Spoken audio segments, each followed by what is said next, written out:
नमस्कार, स्वागत है आपका संसद टीवी की खास पेशकश संवाद में। मैं हूं कृति मिश्रा और आज मेरे साथ हैं बेहद खास मेहमान जल शक्ति मंत्री गजेंद्र सिंह शेखावत जी। सर, स्वागत है आपका संसद टीवी में। धन्यवाद। सबसे पहले बात करते हैं पाइप वाटर सप्लाई कनेक्शंस की। 11 करोड़ 3 साल के अंदर अंदर, आगे 8 करोड़ का टारगेट है। जिस तरह का अचीवमेंट हुआ है, किस तरह की टाइमलाइंस चेस कर रहे हैं और कैसे आपने ये 11 करोड़ की जो फिगर है या ये जो अचीवमेंट हम कहें वो हासिल किया? देखिए, माननीय प्रधानमंत्री जी ने जब जल जीवन मिशन घोषित किया था 15 अगस्त 2019 को लाल किले के प्राचीर से, जब वो दोबारा प्रधानमंत्री बने,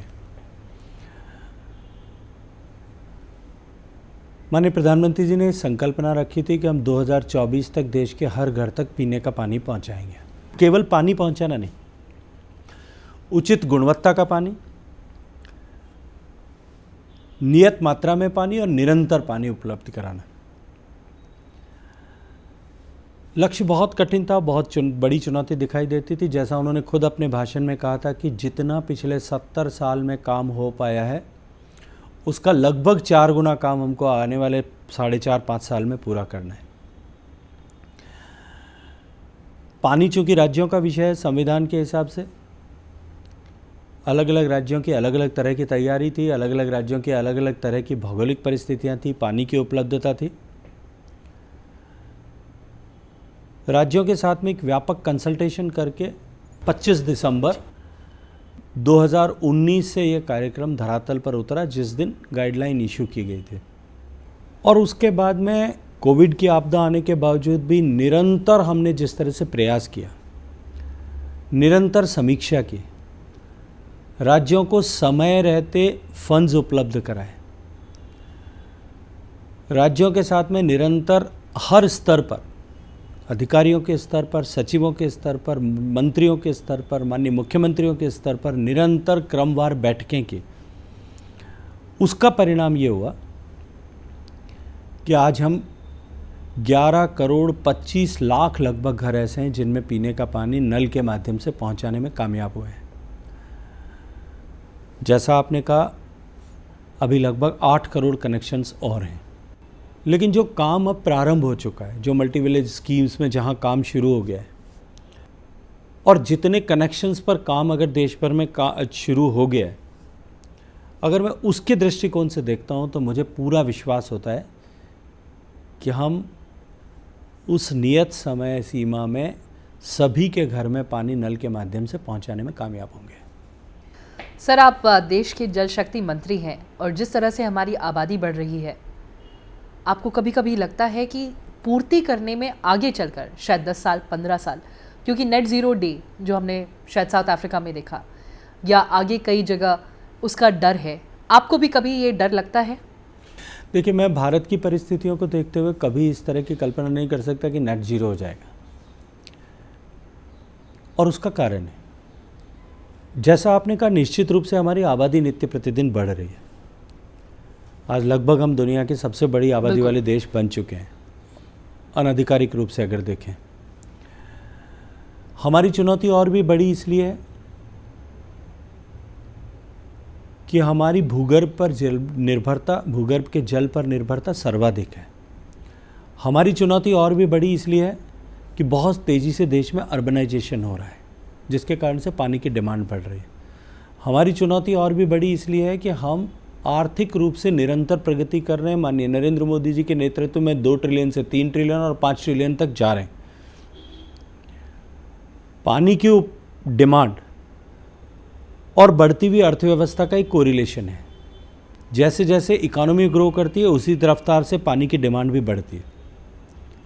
हमारी चुनौती निश्चित रूप से बड़ी है क्योंकि हमारे अधिकांश नदियां मॉनसून फेड हैं। बिल्कुल।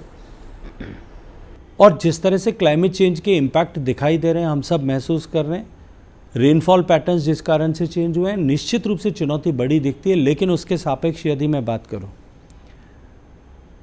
और केवल पीने के पानी की दृष्टिकोण से पहले चर्चा करूं, तो पीने का पानी, कुल पानी की जो उपभोग देश में होता है, उसका केवल 5% होता है। इसलिए पीने के पानी का संकट बहुत बड़ा खड़ा हो जाएगा, ऐसा नहीं है। लेकिन अगर मैं पर कैपिटा वाटर अवेलेबिलिटी की दृष्टि से बात करूं, जो देश में कुल पानी हर साल बरसात से, बर्फ़ से, इंटरनेशनल बेसिन से फ्लो करके आता है, और उसका जो हार्वेस्टेबल कंपोनेंट है 4000 BCM पानी जो हमको मिलता है, उसका लगभग 2000 BCM ऐसा मानते हैं कि वो हार्वेस्टेबल है, जिसका उपयोग किया जा सकता है। बाकी शेष बर्फ़ के रूप में रह जाता है, कुछ समुद्र में चला जाता है, कुछ एटमॉस्फेयर में मॉइस्चर के रूप में रह जाता है, कुछ ज़मीन में आर्द्रता के रूप में रह जाता है। जो पानी हम हार्वेस्टेबल मानते हैं, उसके परिप्रेक्ष्य में भारत में 50 साल पहले प्रति व्यक्ति उपलब्धता 5000 क्यूबिक मीटर से ज़्यादा थी, और अब घट करके 1500 बिलियन क्यूबिक मीटर के आसपास, 1500 क्यूबिक मीटर के आसपास आ गई है। और जब इससे नीचे जाती है, जो हम अपेक्षा करते हैं कि आने वाले समय में जिस तरह से हमारी आबादी बढ़ेगी और आवश्यकता बढ़ेगी, 1200 क्यूबिक मीटर के आसपास आने वाले 10 साल में चली जाएगी। और जब उस लेवल पर पहुंचती है तो सामान्यतः उसको वाटर स्ट्रेस्ड एरिया ऐसा मानते हैं। लेकिन किस तरह से हम पानी की उपलब्धता बढ़ा सकते हैं, इस दृष्टिकोण से निरंतर भारत सरकार समेकित प्रयास कर रही है, इंटीग्रेटेड एफर्ट्स कर रही है। पहले माननीय प्रधानमंत्री जी ने इंटीग्रेट करके एक मंत्रालय का निर्माण किया। हम अपने जल संसाधनों को किस तरह से रीइंफोर्स कर सकते हैं, रिजुविनेट कर सकते हैं, इस पर काम किया। हमने पीने के पानी के कार्यक्रम के साथ साथ में दुनिया का सबसे बड़ा डैम रिहेबिलिटेशन प्रोग्राम अपने यहाँ प्रारंभ किया। हमने दुनिया का सबसे बड़ा ग्राउंड वाटर के मैपिंग के लिए और ग्राउंड वाटर रिचार्ज के लिए अक्यूफर मैपिंग का प्रोग्राम लिया, और अब आज हम लगभग देश के पूरे हिस्से का ग्राउंड जो है एक्वीफर मैप कर चुके हैं, भूगर्भ की संरचनाओं को मैप कर चुके हैं। कहाँ पानी मिलेगा, कहाँ से पानी निकाला जा सकता है इसकी हम, और कहाँ पानी भरा जा सकता है, इसके ऊपर हमने तकनीकी अध्ययन किया है। हम ground water recharge related activities को प्रमोट करने के लिए जो स्ट्रेस्ड एरिया है, वहाँ अटल भूजल योजना का संचालन माननीय प्रधानमंत्री जी के नेतृत्व में कर रहे हैं। माननीय प्रधानमंत्री जी के आह्वान पर देश भर में भूगर्भ पर जल की रोकने की क्षमता बढ़ाने के लिए अमृत सरोवरों का निर्माण कर रहे हैं। हज़ारों की संख्या में अमृत सरोवर हर प्रदेश में बन रहे हैं। और इसके साथ साथ में आने वाले समय में 2047 की आवश्यकताओं की पूर्ति के लिए आवश्यक पानी की उपलब्धता किस प्रकार होगी, जल राज्यों का विषय होने के नाते राज्यों से हमने इस विषय पर संवाद प्रारंभ किया। और अभी हाल ही में पिछले महीने भोपाल में सभी राज्यों का एक सम्मेलन हमने आयोजित किया, जिसको हमने वाटर विजन 2047 का नाम दिया। और मुझे प्रसन्नता है कि उसमें लगभग सभी राज्यों ने बहुत एक्टिवली पार्टिसिपेट किया। 16 राज्यों के मंत्रियों ने आकर के उसमें अपनी प्रिपेयर्डनेस के बारे में प्रेजेंटेशन किए कि वो 2047 तक निर्बाध उपलब्धता पानी की हो, उस दृष्टिकोण से किस तरह से प्रयास कर रहे हैं। तो हम सब मिलकर के पानी बचाने के लिए, माननीय प्रधानमंत्री जी के आह्वान पर वर्षा के हर बूंद का संरक्षण करने के लिए, संरक्षित पानी को हम विवेकपूर्ण उपयोग कर सकें, हर एक बूंद पानी से अधिकतम उत्पादन कर सकें, और हर एक उपयोग किए हुए बूंद पानी को हम रिसाइकल करके रीयूज़ कर सकें, अपने जल संसाधनों की शुद्धता, निर्मलता और अविरलता को बनाए रख सकें। इसके लिए हम बहुत सारे फ्रंट पर प्रयास कर रहे हैं। और मैं प्रसन्नता के साथ में एक बात कहना चाहता हूँ कि दुनिया में पानी के क्षेत्र में सर्वाधिक निवेश करने वाला देश अगर कोई है तो भारत है। इस 5 साल के कालखंड में हम देश की सरकार की योजनाओं, प्रदेश के सरकारों द्वारा किया गया एक्सपेंडिचर, उसको अगर मैं जोड़ूं तो वो $250 बिलियन से अधिक है, जो दुनिया में सर्वाधिक है। सर, आपने इन्वेस्टमेंट की बात कही, एक बहुत इंपॉर्टेंट कंपोनेंट है water recharge, ground water recharge का कितना अचीवमेंट आप देखते हैं? और आपने अटल भूजल की भी बात कही, उन स्टेट्स में जिनमें आपने लॉन्च किया, उसमें आज कहाँ पर आप उसका स्टेटस पाते हैं? देखिए, केवल अटल भूजल के कारण से परिवर्तन हो गया है या हुआ है, इसके बारे में ये कहना थोड़ा अतिशयोक्ति होगी। लेकिन पिछले 8-9 साल से माननीय प्रधानमंत्री जी के नेतृत्व में जिस तरह से इस पर जल चेतना को जन चेतना बनाने में कामयाबी मिली है, राज्यों की सरकारों ने जिस तरह से एफर्ट्स किए हैं, इस उदित चेतना के कारण से समाज के विभिन्न घटकों ने, चाहे एनजीओज़ होंगे, पंचायत होंगी, इंडिविजुअल्स होंगे, कॉरपोरेट हाउसेस होंगे, मीडिया हाउसेस होंगे, उन सब ने जिस तरह के एफर्ट्स किए हैं उसका परिणाम अब दिखाई देने लगा है। देश में सामान्यतया 2, 3, 4 साल में एक बार ग्राउंड वाटर सर्वे भारत सरकार करवाती थी, क्या परिस्थिति है, कितना उतार चढ़ाव उसमें हुआ है, और लगातार निरंतर जो है ग्राउंड वाटर के स्तर में कमी ऐसी पिछली रिपोर्ट्स में आती थी। लेकिन मुझे अत्यंत प्रसन्नता होती है आपके और दर्शकों के साथ में ये साझा करते हुए कि हमने, क्योंकि तकनीकी बदल गई है, डेटा कैप्चर करने के तरीके बदल गए हैं, उसका ऑटोमाइजेशन हुआ है, डिजिटाइजेशन माननीय प्रधानमंत्री जी के नेतृत्व में हुआ है और हो रहा है। हमने तय किया कि हम प्रतिवर्ष रिपोर्ट पब्लिश करेंगे, और पिछले 2 वर्षों की रिपोर्ट जो अभी हमने पब्लिश की है, 2022 की रिपोर्ट, 2020 से पहले की रिपोर्ट के तुलना में 2020 में हमें सकारात्मक परिणाम मिले थे। 2020 की तुलना में फर्दर 2022 में ग्राउंड वाटर के रिचार्ज पर होने वाली एक्टिविटीज़ का इम्पैक्ट अब दिखाई देने लगा है। जितने नंबर ऑफ ब्लॉक्स जो हैं वो डार्क जोन में ओवर एक्सप्लॉइटेड थे, वो अब उनकी संख्या घटी है, वो घट करके सेफर जोन्स की तरफ आए हैं। जितने क्रिटिकली एक्सप्लॉइटेड थे उनकी संख्या भी बढ़ी है, उनकी संख्या घट करके वो भी सेफर जोन की तरफ गए।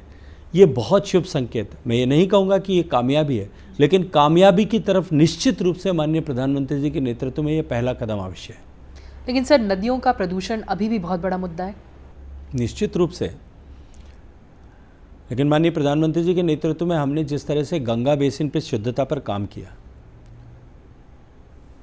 और उसमें जिस तरह से सफलता प्राप्त की, मैं आपके दर्शकों के लिए प्रसन्नता से इस बात को साझा करना चाहता हूँ।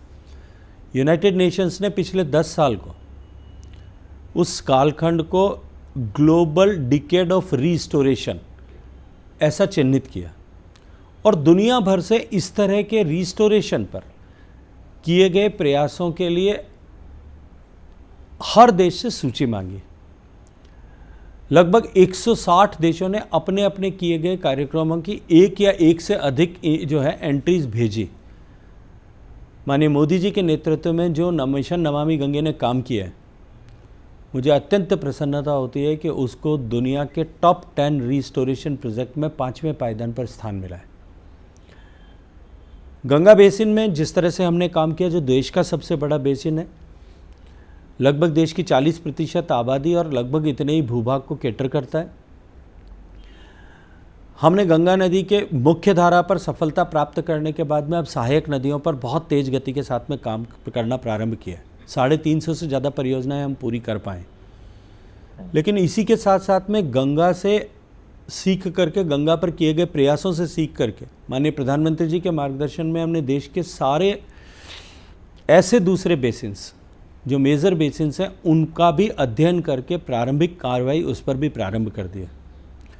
जो सेंट्रल पोल्यूशन कंट्रोल बोर्ड ने देश के सभी नदियों में ऐसे 300 से ज़्यादा स्ट्रेचेस को, जो ओवर पोल्यूटेड स्ट्रेचेस हैं, जिनको आइडेंटिफाई किया था, नेशनल रिवर कंजर्वेशन डायरेक्टरेट के माध्यम से, जो मेरे ही मंत्रालय के अधीन काम करती है, हमने लगभग 7,000 करोड़ रुपए की परियोजनाएं ऐसे स्ट्रेचेस पे पोल्यूशन अबेटमेंट को कम करने के लिए, उस पर भी हमने काम प्रारंभ कर दिया। सर, चलते चलते अभी जितना अचीवमेंट हुआ है और आगे के 2024 तक के टारगेट्स में आपका सबसे बड़ी प्रायोरिटी क्या है? देखिए, निश्चित रूप से देश को जल समृद्ध बनाना ये प्रायोरिटी है, और जो अलग अलग कंपोनेंट्स हैं उसके लिए, पेयजल निश्चित रूप से हर घर तक पहुंचाना प्रायोरिटी है। हम पानी का अधिकतम उपयोग कैसे कर सकते हैं, स्मार्ट इरिगेशन को कैसे बढ़ा सकते हैं, वो अपनी जगह पे प्रायोरिटी है। ग्राउंड वाटर क्योंकि हमारे लिए सबसे क्रिटिकल कंपोनेंट है, उस दिशा में हम और प्रयासों को गति किस तरह से प्रदान करें, उस दिशा, वो हमारे लिए और एक बड़ी प्रायोरिटी है। नदियों का शुद्धिकरण हम किस तरह से कर सकें, उस काम को गंगा में प्राप्त की सफलता से सीख करके कैसे और अधिक गति प्रदान कर सकते हैं, ये हमारे लिए प्रायोरिटी है। ज़मीन पर पानी को रोकने के लिए हम किस तरह से एफर्ट्स करें, ये हमारे लिए प्रायोरिटी है। लेकिन इस सबसे ज़्यादा बड़ा विषय कि हम जल के आंदोलन को जन जन का आंदोलन बनाने में कामयाब हों, क्योंकि जैसा प्रधानमंत्री कहते हैं कि समाज यदि किसी विषय की जिम्मेदारी अपने ऊपर ले ले या किसी चुनौती को हराने की संकल्प समाज ले ले, तो निश्चित रूप से सफल हुआ जा सकता है। हम समाज में जन चेतना को जल चेतना के साथ में जोड़ने का हमारी सबसे बड़ी प्राथमिकता है। सर, इस सकारात्मक सोच के साथ बहुत बहुत धन्यवाद संसद टीवी से बात करने के लिए। तो इस एपिसोड में बस इतना ही। आप देखते रहें संसद टीवी। नमस्कार।